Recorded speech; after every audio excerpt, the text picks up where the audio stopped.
好啊，大家好，今日我哋就會講下廉頗藺相如列傳嘅第二段啦。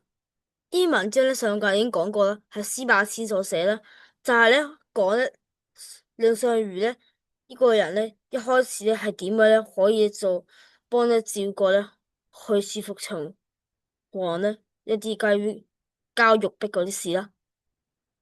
咁我哋而家先解讀古文。秦王坐章台見相如，相如奉璧奏秦王。呢句就係講緊秦王坐喺一個叫章台地方結果就喺度會見藺相如啦。嗰時候藺相如就攞住個璧啦，結果就同秦王講啦。而呢句章台其實就係一個啲比較可能係將秦王喺嗰度玩嘅一個地方。嗰個時候秦王見到玉璧有咁好嘅嘢結果就好開心啦。傳以是美人及左右，左右皆呼萬歲。結果就同其他嗰啲美人啊，仲有啲大臣都講藺相如嚟咗。結果啲左右即係啲大臣嗰時候都好開心。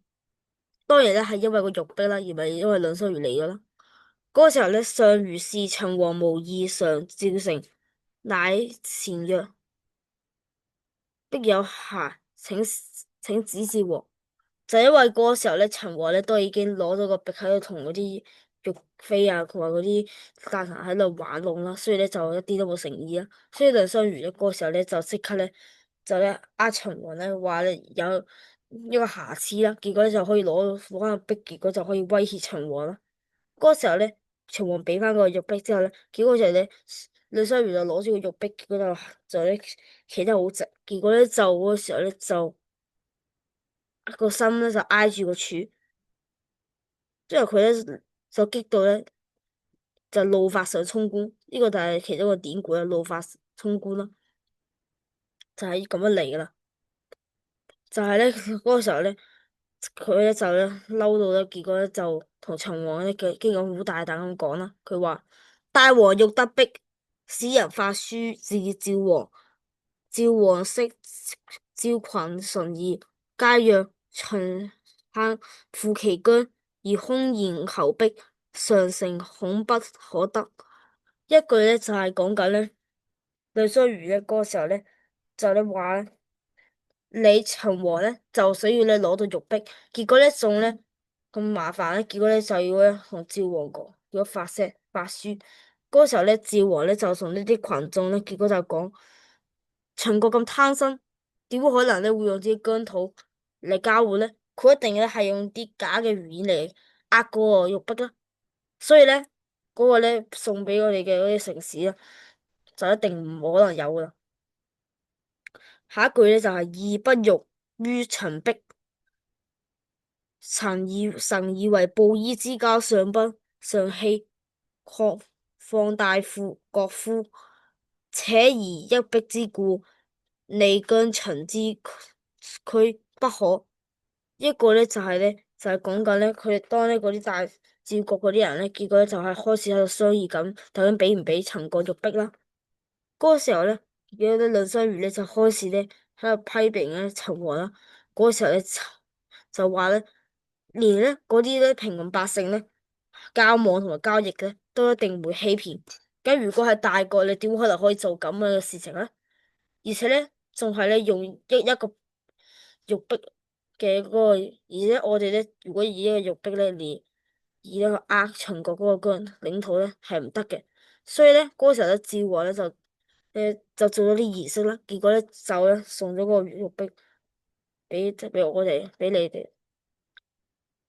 嗰個時候趙王都係做咗儀式5日噶嘛。咁如果你想要有威信而且可以有敬意嘅話咁你就一定要守到一啲禮節。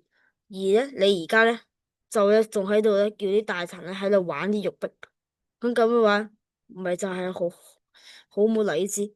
所以如果你想要得到玉璧嘅話你就一定要齋拜5天。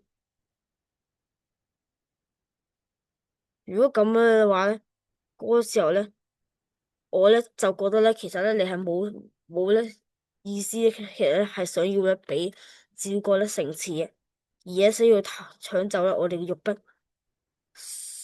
所以咧，如果你哋需要再逼嘅話，我咧就一定會同玉璧一齊咧玉石俱焚。嗰個時候咧，藺相如咧就即刻咧就攞住個玉璧，結果咧就需要咧向柱撞去。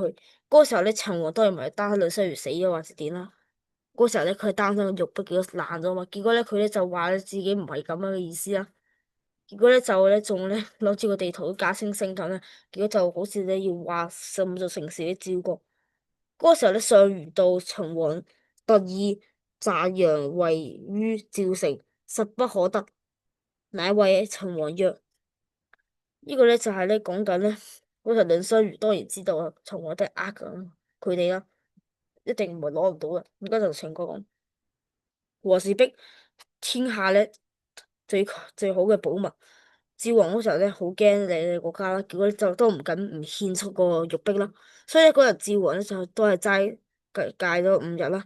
咁你咧都應該齋戒5日嚟表示誠意。只要你咁樣做完之後咧，我咧就應該咁咧上玉奉上玉璧。嗰個時候咧，秦王咧就已經好嬲啦。結果咧就咧都唔可以咧，即係趙國都係個大國嗰時候咧，都係最興盛嗰段時間啦。佢都唔可以咧去搶走藺相如嘅玉璧嘛，要不然可能咧藺相如就撞爛玉璧啦。結果咧佢咧就話咧自己就可以咧就咗齋戒5日。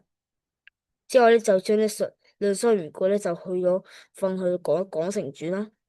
當然啦，廣城住咧其實係最低級嗰個一個社啦，所以咧可以講咧，其實咧嗰時候啲陳國先故意侮辱藺相如啦。嗰時候咧藺相如知道咧陳國雖然咧齋戒，但係咧一定唔會俾呢個城池嘅，所以咧佢咧就叫咗自己嘅啲部下，結果咧就扮成布衣，結果就攞住個玉璧，結果咧就從啲比較偏嘅嗰啲道路啦，結果就翻去將個碧玉帶翻去趙國。所以咧，呢個就係你今日講嘅一段藺相如廉頗列傳咯，廉頗藺相如列傳咯。而咧下次咧，我哋就會出更多影片嘅，所以咧，如果咧大家想睇嘅話，可以咧繼續 subscribe 啦，之後咧就可以就有新影片啦出嚟啦，拜拜。